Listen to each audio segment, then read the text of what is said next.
जैसे अगर आप सभी का हमारे यूट्यूब चैनल में स्वागत करता हूं। और आज हम बात करने जा रहे हैं प्रधानमंत्री प्रधानमंत्री आवास योजना ग्रामीण के बारे में कि किस प्रकार से योजना किया गया है। यहाँ पे क्या क्या चीज़ें हैं इसमें जो हम लोगों को एडीओ के लिए पढ़ना है ना, ये सभी देखते हैं हम लोग।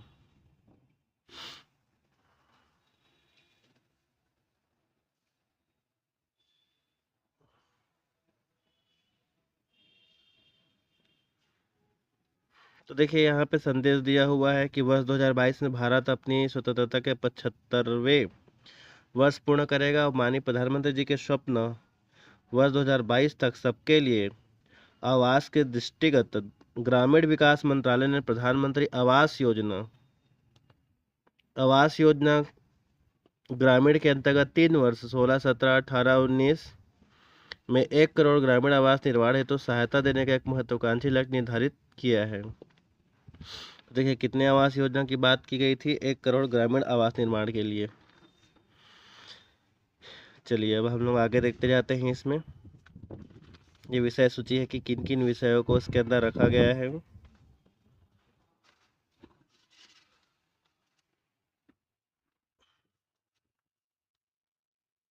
कुल इसमें देखिए 14 इकाइयाँ हैं या 14 अध्याय हैं समझिए। इसमें 105 पृष्ठ हैं टोटल, तो टोटल इधर उधर करके 128 है। तो देखिए यहाँ पे हमारे पास एक सन दिख रहा है। जनवरी 1996 में एक स्वतंत्र कार्यक्रम के रूप में इंदिरा आवास योजना IAY नामक ग्रामीण आवास कार्यक्रम शुरू किया गया था। तो देखिए सबसे पहले जो आवास कार्यक्रम चालू हुआ था वो जनवरी 1996 में चालू हुआ था। किस नाम से चालू हुआ था? इंदिरा आवास योजना के नाम से। और वहीं से ये चलता हुआ आ रहा है। ठीक है, तो आपको क्या करना है, ऐसे ही जो हेडिंग हेडिंग कुछ कुछ जो पॉइंट है उसको आपको क्या करना है ना, उसको आपको ध्यान रखना है ना, उसको आपको अंडरलाइन करना है कि जो प्रधानमंत्री आवास योजना को सबसे पहले किस नाम से जाना जाता था? तो इंदिरा आवास योजना के नाम से जाना जाता था।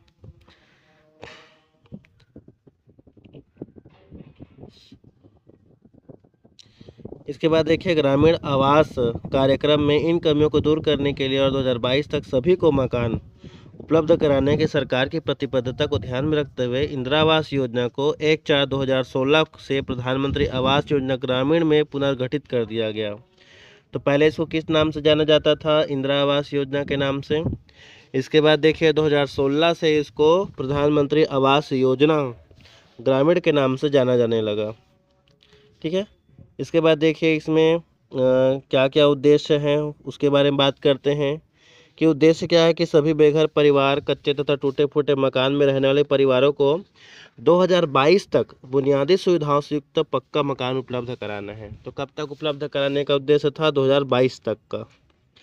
ठीक है, इसके बाद देखिए इसका वर्तमान उद्देश्य 16, 17, 18, 19 तक 3 वर्षों में कच्चे जो है टूटे फूटे मकान में रहने वाले 1 करोड़ परिवार को लाभ प्रदान करना है। तो कितने कितने को लाभ प्रदान करना था यहाँ पे? तो 1 करोड़ परिवार को लाभ प्रदान करना था। ठीक है, उद्देश्य में 1 करोड़ को। और किन किन लोगों को समाहित किया गया था? तो बेघर हो गया, कच्चे या टूटे फूटे जो मकान में रहते थे उनके लिए। ठीक, इसके बाद देखिए यहाँ पे साफ सुथरे रसोई घर के साथ मकान के न्यूनतम आकार को बढ़ाकर 25 वर्ग मीटर 20 वर्ग मीटर से कर दिया गया था। पहले 20 वर्ग मीटर था, उसके बाद 25 वर्ग मीटर रख दिया गया। इसके बाद देखिए मैदानी क्षेत्र में 70,000 रुपये मिलता था पहले, उसको 70,000 से बढ़ा करके 1,20,000 रुपये दिया जाता है। मतलब अभी जो ग्रामीण में जो आवास जो बनते हैं उसके लिए 1,20,000 की राशि दी जाती है। और जैसे पर्वतीय राज्य हैं, है ना, और जैसे दुर्गम क्षेत्र हैं उनको 1,30,000 दिया जाता है, मतलब 10,000 एक्स्ट्रा दिया जाता है। इसके बाद देखिए लाभार्थी मनरेगा से 90 से 95 दिनों की अकुशल मजदूरी प्राप्त करने के हकदार हैं। तो मतलब 90 से 95 दिन की छुट्टी उनको मिल सकती है। किससे मिल सकती है? आपका मनरेगा से। देखिए यहाँ पे लिखा हुआ है अकुशल लाभार्थी को है ना, अकुशल मजदूरी वो क्या कर सकता है, 90 से 95 दिन प्राप्त कर सकता है। इसके बाद शौचालय के निर्माण के लिए SBMG मनरेगा योजना या वित्त पोषण के किसी अन्य समर्पित स्रोतों से सहायता उपलब्ध कराई जाएगी। पाइप के जरिए पेयजल, बिजली कनेक्शन, LPG कनेक्शन इत्यादि के लिए विभिन्न सरकारी योजनाओं के अंतर्गत तालमेल के भी प्रयास किए जाएंगे। तो इसमें से आपको इतना ही याद रखना है ना, कि कितनी राशि दी जाती है ग्रामीण विकास के लिए। तो 1,20,000 की राशि दी जाती है। तो पहले कितना दिया जाता था, 70,000 दिया जाता था। दुर्गम इलाकों के लिए या पर्वतीय इलाकों के लिए कितना दिया जाता है, तो 1,30,000 दिया जाता है। इसके बाद कितने दिनों की अकुशल मजदूरी दी जाती है, जो लाभार्थी होता है इंदिरा आवास के लिए उसको मिलता है 90 से 95 दिन, लगभग 3 माह के लिए उसको 3 माह का पैसा उसको मिलता है। इसके बाद देखिए वहन किस प्रकार से किया जाता है। तो इकाई सहायता की लागत का वहन केंद्र। तो देखिए वहन कैसा रहता है, जो राज्य सरकार और जो केंद्र सरकार के बीच जो वहन का रेशियो है, वो वहन का रेशियो कितना दिया है, देखिए यहाँ पे 60 और 40। ठीक है, मतलब 60% जो हिस्सा है वो केंद्र देती है और 40% जो हिस्सा है वो राज्य देती है। ठीक है, लेकिन जो हिमाचल राज्य है, पूर्वोत्तर जो राज्य है, वहाँ पे 90% हिस्सा जो है वो केंद्र देती है और 10% हिस्सा जो है वो राज्य सरकार देती है। तो इतना आपको समझ में आ गया कि जो 1,20,000 जो मिलता है ना, उसका 60% कौन देता है, केंद्र देता है, और 40% कौन देता है, तो राज्य देता है।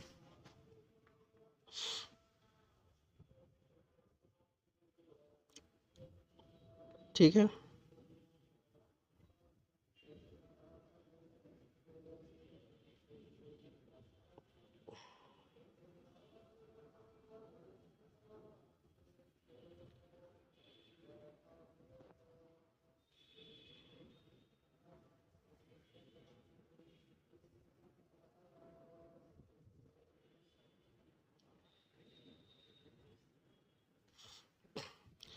ठीक है। इसके बाद देखिए इसकी निगरानी किसके द्वारा की जाएगी।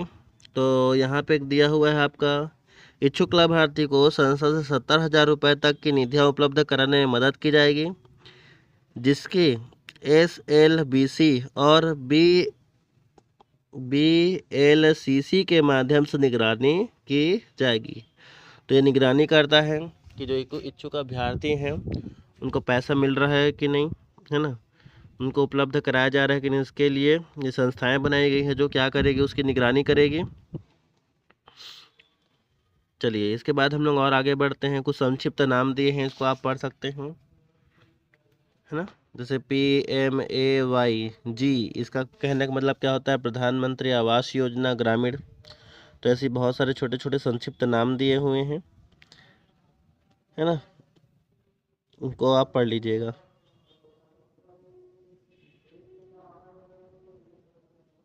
PPL का है, देखिए गरीबी रेखा से नीचे होता है, बिलो पुअर्टी लाइन होता है ये। तो ऐसे करके शॉर्ट फॉर्म दिए हुए हैं, शॉर्ट फॉर्म को पढ़ लीजिएगा। चलिए अब हम लोग और आगे बढ़ते हैं। इसमें कुछ डिजाइन दिए हैं, किस प्रकार से डिजाइन होगा। अब कार्यक्रम का इतिहास चालू हो रहा है इसमें से।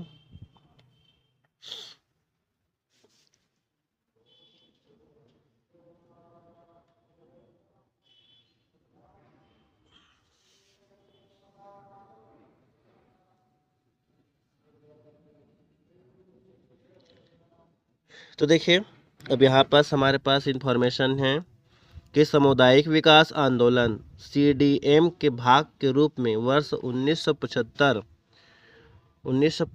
में ना, सॉरी 1957 में एक ग्रामीण आवास कार्यक्रम VHP शुरू किया गया था। इसके अंतर्गत व्यक्तियों और सहकारी समितियों को प्रति आवास 5,000 रुपये तक का ऋण प्रदान किया जाता था। तो कितना ऋण प्रदान किया जाता था, 5,000। चालू कब से हुआ था, 1957 से। इसके बाद देखिए 5वीं पंचवर्षीय योजना जो 1974 से 1979 के अंत तक, इस योजना के अंतर्गत केवल 67,000 आवास ही बनाए जा सके। इसके बाद अब चौथी पंचवर्षीय योजना चालू हुई है ना, 69 से लेकर 74 तक में के लिए जमीन सह निर्माण सहायता योजना नामक एक अन्य योजना शुरू की गई, जो वर्ष 1974-75 से राज्य क्षेत्रों को आवंटित कर दी गई थी। इसके बाद देखिए कुछ कुछ उत्पत्तियां दी है। भारत में ग्रामीण आवास योजना की उत्पत्ति राष्ट्रीय ग्रामीण रोजगार कार्यक्रम 1980 और ग्रामीण भूमिहीन रोजगार गारंटी कार्यक्रम 1983 के मजदूरी रोजगार कार्यक्रमों से हुई थी। तो देखिए इसका जो आरंभ हुआ था वो कहाँ से हुआ था आपका, है ना, NREP 1980 और RLEGP 1983 के मजदूरी रोजगार कार्यक्रम से शुरुआत हुआ था इसका। ठीक है। इसके बाद जून 1985 में RLEGP की उप योजना के रूप में इंदिरा आवास योजना, देखो इंदिरा आवास योजना को कब से चालू किया गया था, तो इंदिरा आवास योजना को 1985 से चालू किया गया था। इसके बाद देखिए 1989 में जवाहर रोजगार योजना शुरू की गई थी।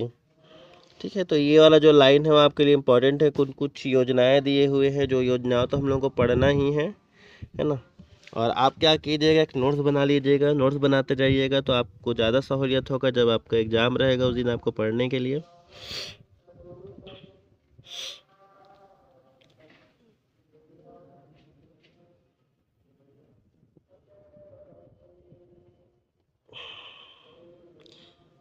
इसके बाद देखिए 1 जनवरी 1996 से इंदिरा आवास योजना को एक स्वतंत्र कार्यक्रम बना दिया गया है, जिसका उद्देश्य BPL परिवार की मकान संबंधी जरूरतों को पूरा करना था।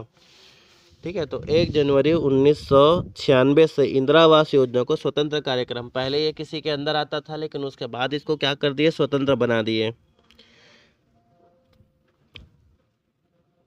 ठीक है, इसके बाद इसका कवरेज क्या था, देखिए 30 वर्ष से अधिक का, तथापि इसके क्रियान्वयन के 30 वर्ष से अधिक का समय बीत जाने के बाद भी क्रियान्वयन के अंतर्गत कवरेज के सीमित दायरों को देखते हुए ग्रामीण आवास परिदृश्य में अभी भी कुछ किया जाना शेष है। तो कार्यक्रम जब चालू उसको 30 वर्ष के बाद ही बहुत सारी चीज़ें बची हुई थी, उसी के बारे में बताया है उसमें। इसके बाद देखिए वर्ष 2022 तक सभी को मकान ना, ठीक है, तो सभी को मकान कहने का मतलब समझ गए आप, प्रधानमंत्री आवास योजना के नाम से उसको जाना जाने लगा 1 अप्रैल 2016 से। तो देखिए 1 अप्रैल 2016 से आपका क्या हुआ, प्रधानमंत्री आवास योजना बना है। 1 जनवरी 1996 से 96 को आपका इंदिरा आवास योजना बना हुआ है।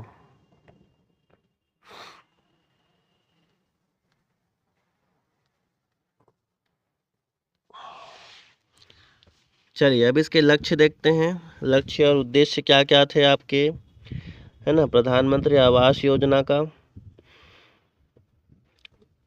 तो इसमें देखिए के अंतर्गत सभी बेघर परिवारों को कच्चे तथा जीर्ण शीर्ण मकानों में रह रहे परिवारों को 2022 तक बुनियादी सुविधा युक्त पक्का आवास उपलब्ध कराने का लक्ष्य रखा गया है। सबके लिए घर के उद्देश्य को पूरा करने के लिए 21-22 तक 2.95 करोड़ आवासों निर्माण करने का लक्ष्य रखा गया था। कब तक का था, 2022 तक का उद्देश्य था, है ना, कि 2022 तक सभी को क्या मिल सके, पक्का मकान मिल सके। और कितने आवास बनाने का उद्देश्य था, तो 2.95 करोड़ आवास बनाने का उद्देश्य था। इसके बाद कुछ विशेषताएं दिया है देखिए इसमें। तो वर्ष 18-19 तक 3 वर्ष की अवधि में ग्रामीण क्षेत्र में 1 करोड़ आवास निर्माण के लिए सहायता उपलब्ध कराना था। इसके बाद देखिए 20 वर्ग फीट को बढ़ा करके 25 वर्ग मीटर रख दिया गया था। इसके बाद मैदानी क्षेत्रों में सहायता राशि को 70,000 से बढ़ाकर 1,20,000 रख दिया गया और दुर्गम क्षेत्रों के लिए 75,000 से बढ़ाकर 1,30,000 रुपये। इसके बाद देखिए केंद्र और राज्य के बीच इसका जो अनुपात है वो है 60:40 है, कि 60% जो पैसा है वो केंद्र देगा और 40% जो पैसा है वो राज्य देगा। और जो हिमालयी जो क्षेत्र है, पूर्वोत्तर जो क्षेत्र है, इन क्षेत्रों में 90:10 का रहेगा, कि 90% जो पैसा है वो केंद्र वहन करेगा और केवल 10% हिस्सा ही राज्य वहन करता है। इसके बाद देखिए स्वच्छ भारत मिशन ग्रामीण व मनरेगा के साथ तालमेल के जरिए या किसी अन्य समर्पित स्रोत से शौचालय के लिए सहायता राशि 12,000 रुपये का प्रावधान किया गया। तो देखिए जो शौचालय जो निर्माण योजना है वो भी आवास योजना के ही अंतर्गत आता है। और कितनी राशि इसके लिए दी जाती है, तो 12,000 रुपये दिया जाता है। इसके बाद देखिए जो मनरेगा में जो कार्य करते हैं, जो लाभार्थी रहेगा है ना, लाभार्थी को 90 से 95 दिनों की अकुशल मजदूरी दी जाती है। ठीक है, मतलब वो नहीं जाएगा तब भी उसको मजदूरी मिलता है।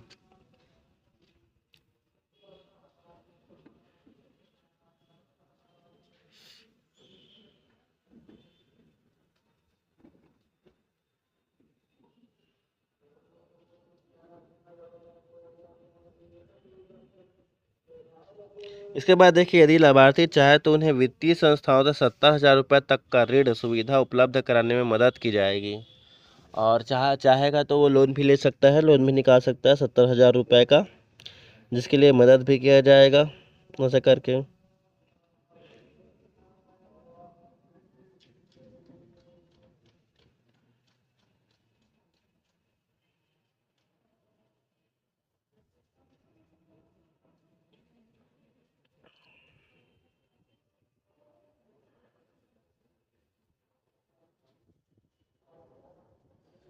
वित्तीय प्रबंधन और लक्ष्य,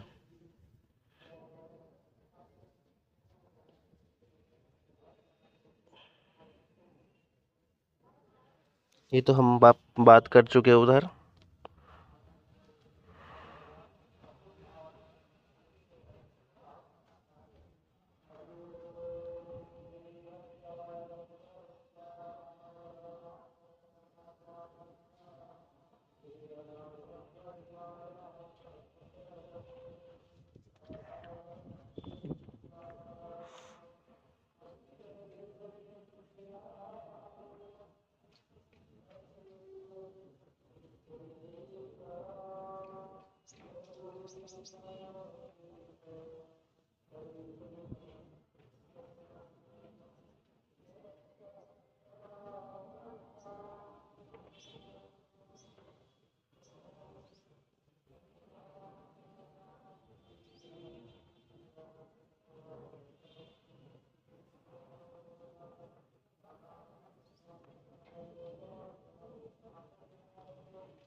चलिए इसके बाद इसका पात्रता देख लेते हैं कि पात्रता क्या क्या है।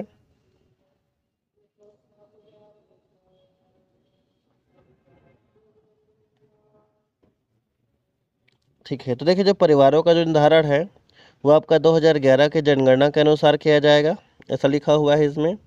इसके बाद देखिए जो पात्र लाभार्थी के दायरे में बीपीएल सूची के स्थान पर SECC 2011 के आंकड़ों के अनुसार सभी बेघर परिवार और अनुबंध एक में दर्शाई गई बहिर्वेशन प्रक्रिया के अधीन शून्य, एक या दो कमरे के कच्ची दीवार या कच्ची छत युक्त मकानों में रहने वाले परिवार शामिल हैं। तो 2011 की जो जनगणना जो सूची है ना, उसमें उसका नाम होना चाहिए। इसके बाद शून्य कमरा, एक कमरा, दो कमरा या कच्ची दीवारें या कच्चा छत होना चाहिए, वही क्या है इसके लिए पात्र होंगे।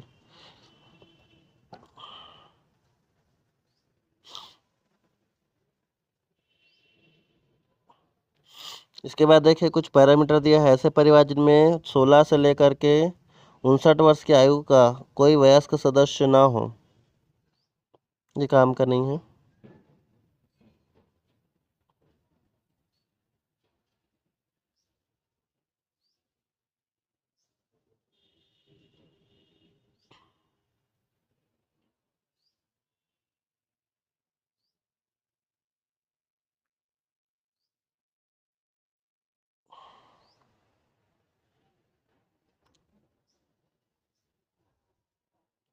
तो देखिए यहाँ पे जो पात्र की जो सूची है वो ग्राम सभा के द्वारा तैयार होता है।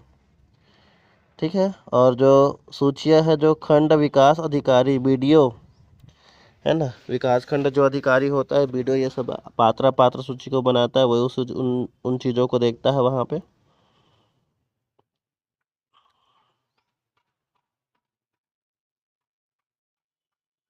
इसके बाद जैसे शिकायत निवारण के लिए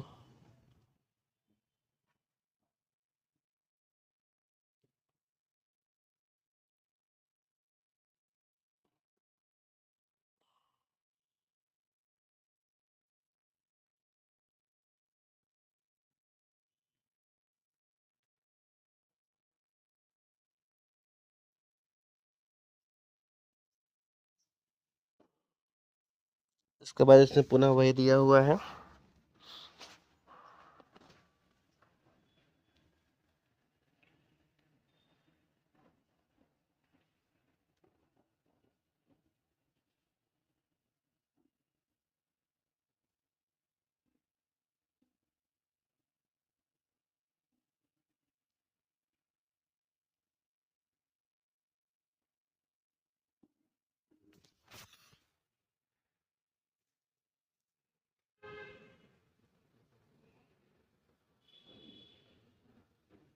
ठीक है। इसके बाद देखो जो किस्त आता है वो जो बैंक खाते में आता है ना, जिस बैंक को दिया रहता है। ठीक है। जो बैंक दिया रहता है उसी बैंक में उसका जो पैसा है वो आता है उसका।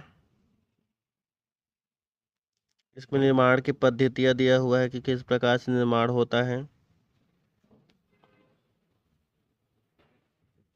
ठीक। इसके बाद देखिए डेडलाइन क्या रहता है, समय सीमा क्या होती है। तो आवास निर्माण स्वीकृति की तारीख से 12 महीने में पूरा कर लिया जाना चाहिए। तो लगभग 1 साल में पूरा करना रहता है आवास निर्माण को, है ना। तो देखिए इसके बाद ये जो किस्तें हैं 7 चरण में इस प्रकार से पैसा है ना आता है। इसमें 3 किस्तों में होती है और 7 चरण होते हैं। उसमें पहले आवास की स्वीकृति होती है, फिर नींव रखना होता है, फिर कुर्सी क्षेत्र बनता है, फिर विंडो सील होता है, फिर लिंटेल, फिर रूफ कॉस्ट होता है, फिर लास्ट में समापन होता है। इसके बाद आगे देखते हैं।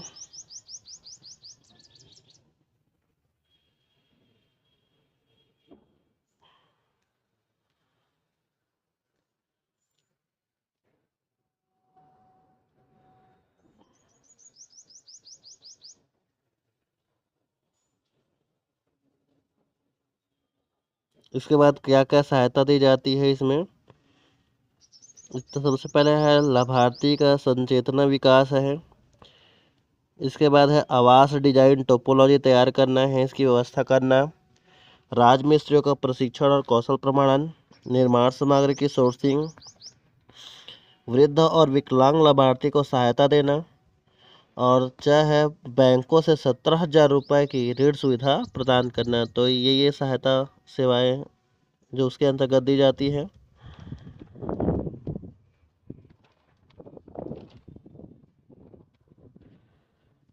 इसके बाद देखिए इन चीज़ों को भी ध्यान रखा जाता है वहाँ पे। आजीविका संबंधी कार्यकलापों के लिए पर्याप्त स्थान हो, मतलब एक हॉल होगा, वर्षा जल संचय प्रणाली होगा, उसमें एक बरामदा होगा।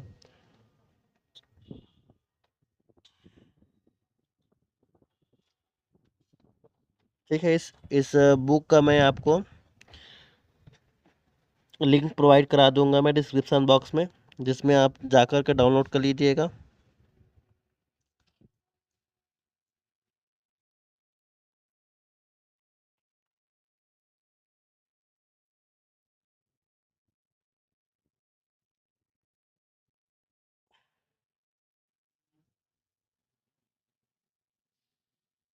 इसके बाद देखिए यहाँ पास दिया हुआ है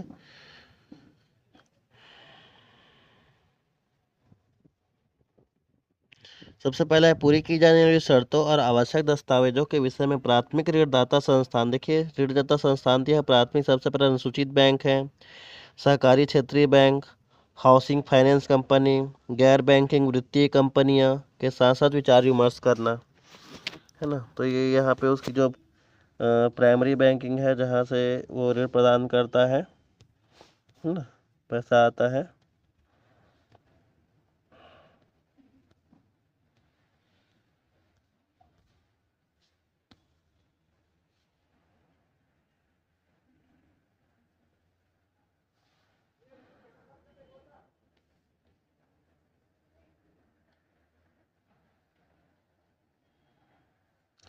इसके बाद देखिए क्या होता है, ग्रामीण आवास के लिए राष्ट्रीय तकनीकी सहायता एजेंसियाँ NTSA की गठन की जाती है, जो कि सभी चीज़ों पर निगरानी रखता है, वहाँ पे पूरे कामकाज को देखता है ना। ये इनका गठन किया जाता है। देखिए, निर्माण की गुणवत्ता, कार्यान्वयन की निगरानी, ये सभी कार्य वही करता है। NTSA।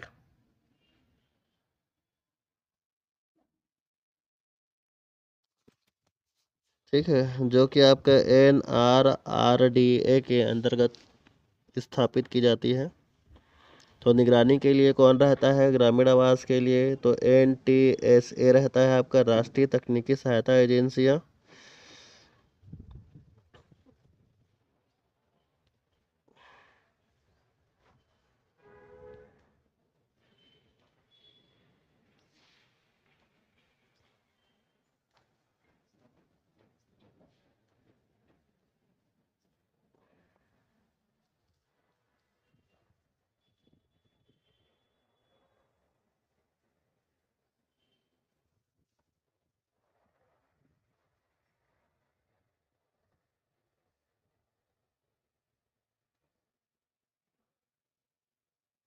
इसके बाद देखिए इसमें ग्राम पंचायत की भूमिका दी हुई है कि ग्राम पंचायत की क्या क्या भूमिका होती है, पेज नंबर 69 में। ठीक है, जैसे ग्राम पंचायत लाभार्थी को इस योजना के विभिन्न पहलुओं की जानकारी देगी। इसके बाद ग्राम पंचायत भूमिहीन परिवारों को आवंटित किए जाने के लिए पंचायती भूमि का निर्धारण करने में मदद करेगी। ठीक है, तो ये सब काम ग्राम पंचायत की रहेगी। इसमें भूमि उपलब्ध कराना, उसकी जानकारी देना, है ना, समस्त पहलुओं को बताना, क्या क्या चीज़ें रहती है, किस किस प्रकार से रहती है, इस प्रकार से।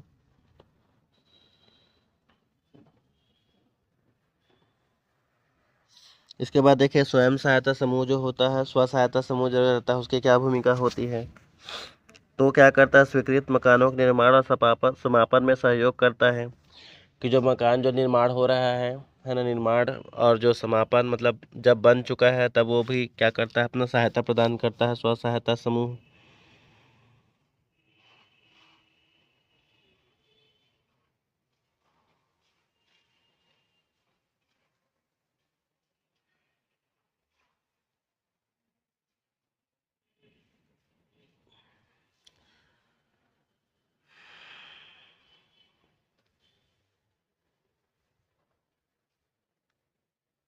ठीक है, इसके बाद देखिए यहाँ पे कुछ तालमेल के बारे में बात किया है, इसमें कुछ कुछ चीज़ें दी हुई है, उसके बारे में हम बात करते हैं। देखिए सबसे पहले शौचालय निर्माण जो होता है वो भी आपका इसी के ही अंतर्गत आता है।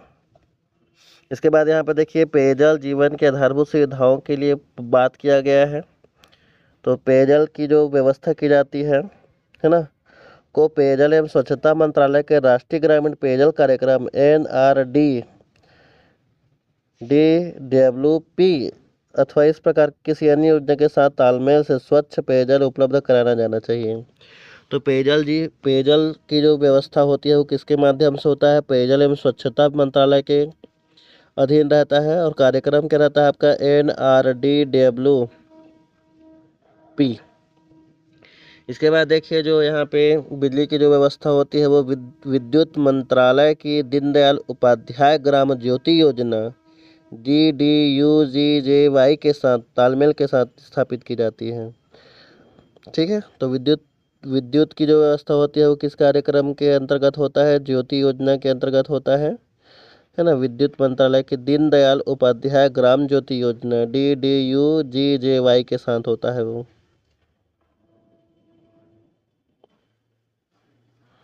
ठीक है, इसके बाद देखिए जो गैस गैस की जो व्यवस्था होती है ना, वो किसके अंतर्गत आता है आपका प्रधानमंत्री उज्ज्वला योजना के अंतर्गत आता है।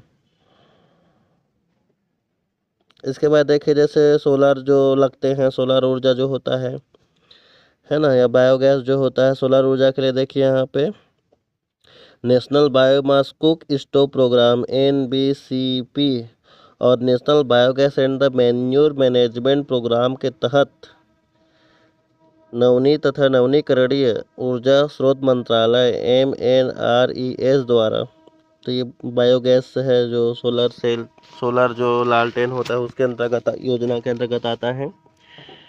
इसके बाद देखिए PMAI है आपका प्रधानमंत्री उज्ज्वला योजना, जिसके अंतर्गत गैस मिलता है।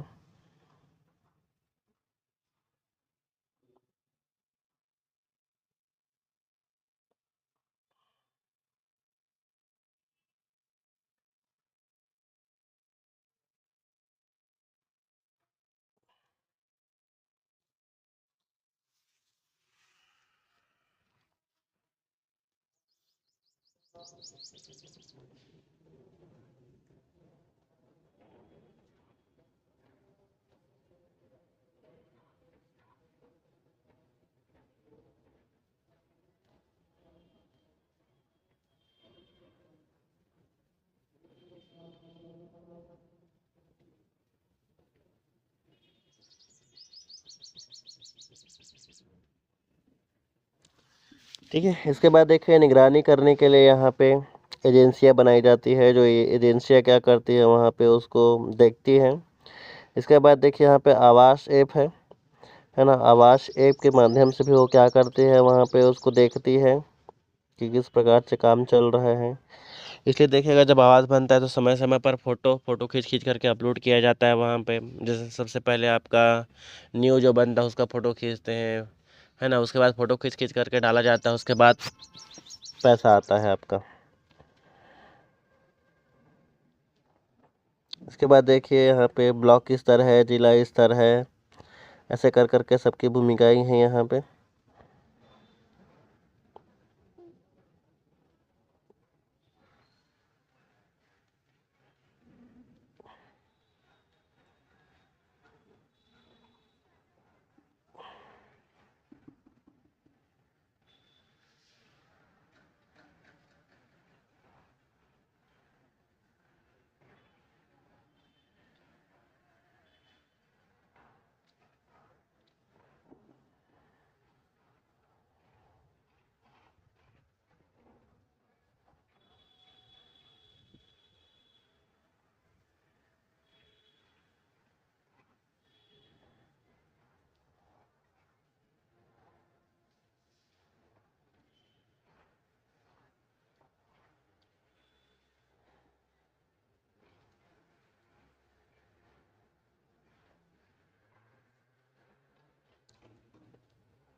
ठीक है, इसके बाद देखिए जैसे शिकायत प्राप्त होता है या कोई शिकायत करता है, तो शिकायत प्राप्त होने के 15 दिन के अंतर्गत उस शिकायत का क्या करना रहता है, निपटारा करना पड़ता है।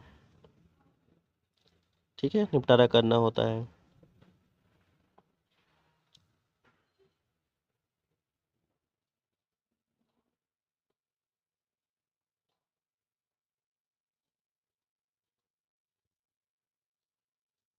उसके बाद देखिए यहाँ पे आवाज़ सॉफ्ट के बारे में दिया गया है। आवाज़ सॉफ्ट एक सॉफ्टवेयर है जिसके जो कि वेब आधारित इलेक्ट्रॉनिक सेवा प्रदायगी प्लेटफॉर्म है। तो याद रखिएगा, आवाज़ सॉफ्ट क्या है, एक प्रकार का प्लेटफॉर्म है जिसमें आवाज़ संबंधी जितने भी जो चीज़ें होती हैं वो वहीं रहता है आपका। देखिए यहाँ पे एक डायग्राम बना हुआ है।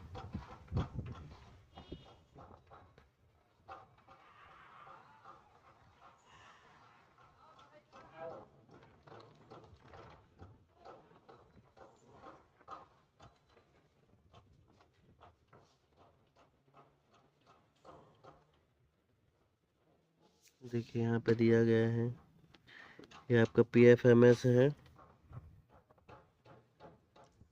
ठीक है।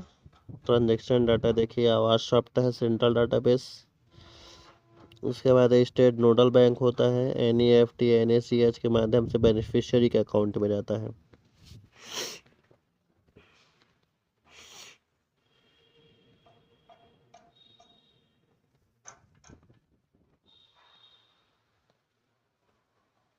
ठीक है। इसके बाद मोबाइल एप्लीकेशन के लिए आवास ऐप भी आता है, आवास मोबाइल ऐप भी आता है, जिसके माध्यम से निगरानी रखा जाता है, सारी डाटा है, सारी जानकारियाँ आपको मिल जाती हैं, ठीक है। तो ऐसे ही और अमेजिंग वीडियो के लिए हमारे साथ बने रहिए। मिलते हैं अगली वीडियो में। और भी यदि मेरे को आवाज़ से रिलेटेड और कुछ शॉर्ट में मिलता है तो मैं आपको शॉर्ट में भी बता दूंगा उसको। तब तक के लिए बाय बाय।